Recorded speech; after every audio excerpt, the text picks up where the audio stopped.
కూర్చుని నీ ప్రయాస అంతా లెక్కేసుకుంటే కేజీలు కేజీలు తూగుద్ది.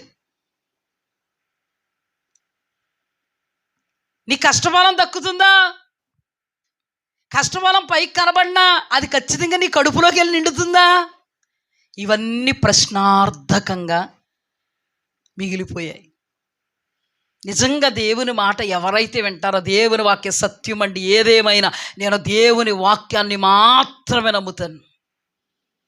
మనుషులు బ్రతుకులు పైకి కనబడుతున్నాయి, నేను నమ్మను. పైకి ఊరేగుతున్నాయి, నమ్మను. ఈ వాక్యాన్ని బట్టి ఇటువంటి అనుభవంలో ఎవరైతే ఉంటారో వాళ్ళకి తిన్నా ఆకలి తీరదు, కట్టుకున్నా భ్రమలో ఉంటారంతే. భ్రమలో సాక్ష్యాలు చెప్తూ ఉంటారు లేచి. ఇంకా సాక్ష్యమే కదండి క్రైస్తవులకి నిలబడి, అంతకంటే ఏముందండి? ఏదండి సాక్ష్యం? కరువు దినాన విత్తనం విత్తినప్పుడు 100 పండుందాడే, కోసుకున్నాడే, అదండి అద్భుతం అంటే. హల్లెలూయా, హల్లెలూయా.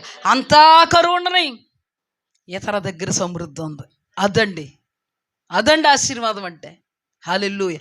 మన దేవుడు చిన్న చితకాట్లకి కాదండి, పెద్ద దేవుడు, పెద్ద వాటికి కర్త, పెద్ద వాటికి కర్మ క్రియ మనకిచ్చేది.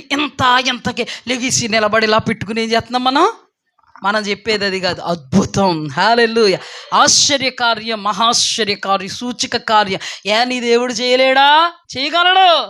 ఎప్పుడు అనుభవించగలవు? ఆయన మాట విన్నప్పుడు.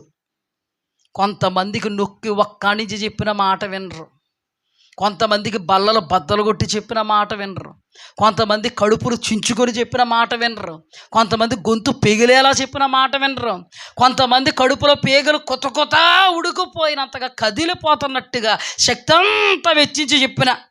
ఏమండి చెప్పారా? విన్నానండి, వచ్చాను. మరి ఇప్పుడు నా బాడీ నాదేనండి. అదే ఇంత వాక్యం ఏమైపోతుంది? ఆవిరైపోతుంది, గాలికి గడ్డి పరకలాగా ఎగిరిపోతుంది. మాట వింటే ఎలాగండి? ఎలాగా? ప్రతికూలతలు కూడా మాట వింటే నీ బ్రతుకుకు సరిపోయేది దేవుడు చేసి చూపుతాడు. అద్భుతం అవుతుంది, అది ఆశ్చర్యకార్యం అవుతుంది. కరువు దినం దేవుడికి ఏం తెలుసు అలా చెప్తాడు. కరువు దినం ఇన్ని సంవత్సరాలు పంట పండించినోడిని నాకు తెలియదు, ఏం తెలీదు. పంట పండదో అబే కరువు దినం అప్పా. వాతావరణాన్ని అనుకూలపరిచేవాడు నీకు మాట ఇచ్చాడు. హల్లెలూయా.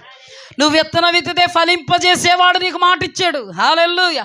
నువ్వు కోత కోస్తే ఆ కోత కొట్లలో కూర్చబడి ధాన్యము వ్యయం చేయబడి ధనంగా మారి అనుభవింపజేయగలిగే దేవుడే చెప్తున్నాడు ఈ మాట. హల్లెలూయా.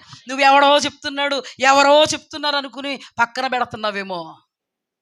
ఏ దేవుడైతే సృష్టికి కర్త అయి ఉన్నాడో, నువ్వు విత్తిన విత్తనం ఫలించాలంటే ఏ దేవుడు కటాక్షం నీకు కావాలో, నువ్వు చేస్తున్న జాబు నీ కష్టానికి ఫలం నువ్వు అనుభవించాలంటే ఏ కార్యము చేయగలడో ఆ కార్యము చేయగల దేవుడే సాక్షాత్తు నీతో మాట్లాడుతున్నాడు.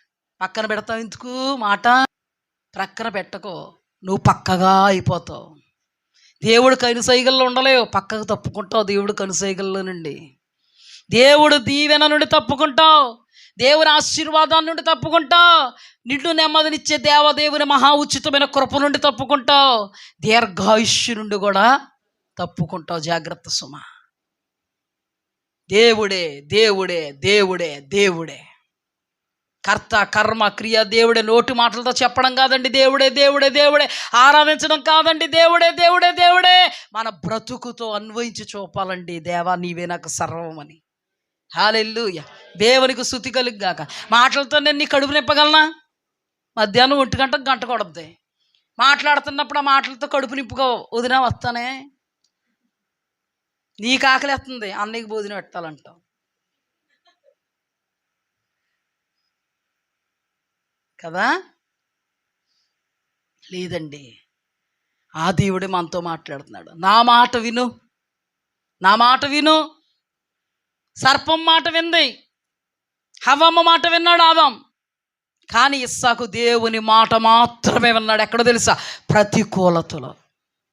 అన్ని సంవత్సరాలు పంట చేరు చేసినవాడు కరువులో విత్తనం వేస్తే ఎందుకు పనికి రాకుండా పోద్దని తెలుసు.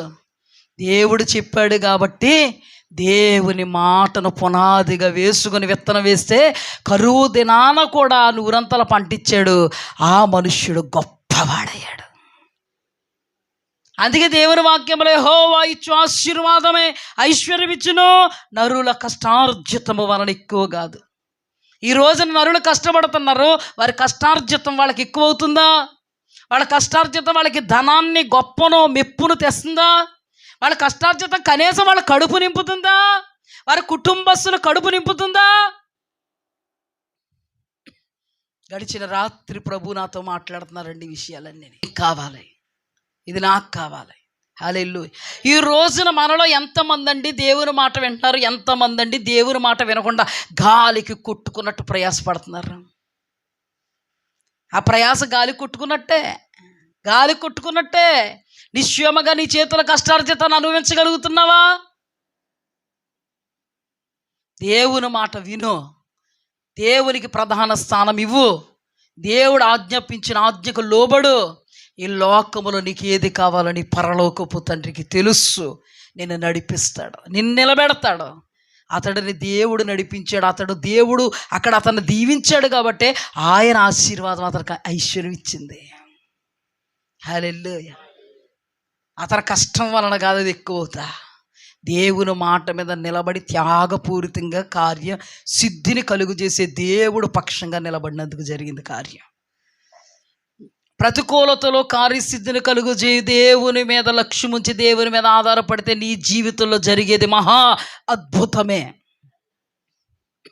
అద్భుతం అంటే ఏంటో తెలుసా? లేనిది ఉన్నట్టుగా పిలువబడేది, కంటికి కనబడని, చెవికి వినబడని, హృదయానికి గోచరము కానీ అగోచరమైనది అద్భుతం. హల్లెలూయా, హల్లెలూయా. అదే మన జీవితంలో జరుగుతుంది. దేవుడు అంటున్నాడు, అద్భుతంగా నేను నిన్ను పోషిస్తాను అంటే నువ్వేం పోషిస్తావు ప్రభా? నన్ను నేను పోషించుకోకపోతే ఎలాగా? దేవుడు ఏదో చేయమంటలేదు, దేవుడు మాట వినండి చాలు అన్నాడు. నువ్వు ఈ లోకంలో జీవిస్తున్నప్పుడు ఉదయం లేచినప్పటి నుంచి సాయంత్రం పండుకునేంత వరకు మందిరంలో ఉండి చేతులెత్తి నన్ను ఆరాధించి అన్నాడా? వాక్యాన్ని నెరవేర్చు. మీ దైవజనులు ఎప్పుడు పిలుపునిస్తున్నారు, అప్పుడు సహవాసంలో ఉండు. అంతే నేను నిన్ను కోరుకునేది, ఇంకేం కాదుగా. సహవాసంలో ఉండడం నేను కోరుకున్నాను, నా మాట అనబడి వెత్తబడుతున్న వాక్యములో నిలిచి ఉండడం నేను కోరుకున్నాను. ఎంతకంటే నేను ఏమి నీలో నుండి కోరుకున్నాను? అది నా క్షేమం కోసం కోరుకున్నానా, నీ క్షేమం కోసం కోరుకున్నానా? కొంతమంది అండి ఎదటోడికి క్షేమం వచ్చేద్ది అనుకుంటారు, దేవుడికి ఏదో కలిసి వచ్చేద్ది, దైవజనుడికి మరీ కలిసి వచ్చేద్ది. దేవుడికి కలిసి వచ్చినా పర్లేదు కానీ దైవజనుడికి కలిసి వస్తే చూడలేం. బాబోయ్ ఏం కలిసి వచ్చేస్తుందండి మాకు? మీరు కలిసి వచ్చేస్తుందంటే మీరు వచ్చేయడం వల్ల ఏం కలిసి వచ్చేయట్లేదు, మేము దేవుని మాట మీద నిలబడినందువలన దేవుడు మమ్మల్ని నిలబెట్టుకుంటున్నాడు.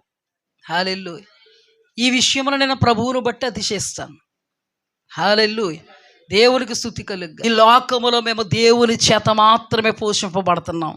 హల్లెలూయా, హల్లెలూయా. ఏ విషయములో కూడా దేవుడు మా చెయ్యి విడవలేదు. ఎందుకు విడవలేదు తెలుసా? ఆయన మాటను నమ్ముకున్నాం, ఆయన మాటను పట్టుకున్నాం, ఆయన మాట కొరకు ప్రాకులాడాం, ఆయన మాటను కోల్పోకూడదని నేటి వరకు కడుపు కట్టుకుని దేవుని పాదాల యొద్ద ఉపవసిస్తున్నాము. హల్లెలూయా. నాకు తెలుసు ఏ సమయాన్న దేవుడు నాకు ఏది ఇస్తాడో మీరు చూడబోతున్నారు. హల్లెలూయా. నేను మీ మధ్యలో నిలబడి సాక్ష్యం చెప్పబోతున్నాను.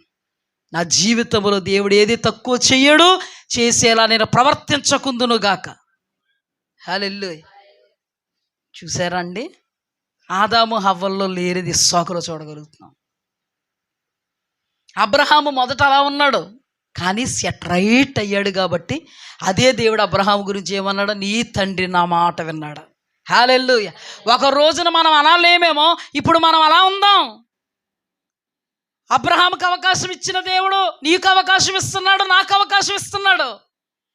ఇంతకుముందు అలా లేమేమో, ఇప్పుడు ఉందాం.